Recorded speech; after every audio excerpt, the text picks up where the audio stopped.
Weather Service in Marquette has issued a severe thunderstorm warning for west central Schoolcraft County in east central Upper Michigan, southwestern Aldrich County in north central Upper Michigan, until 1:45 p.m. Eastern Daylight Time. At 1:10 p.m. Eastern Daylight Time, a severe thunderstorm was located near Durton, or 18 miles southeast of Marquette, moving east at 45 miles per hour. Hazard, quarter-size hail. Source, radar indicated.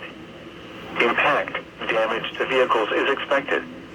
Locations impacted include Munising, Austrain, Chatham, Durton, Shingleton, Laughing Whitefish Falls, Christmas, Forest Lake, Sundle, Wetmore, Evan Junction, and Van Meer.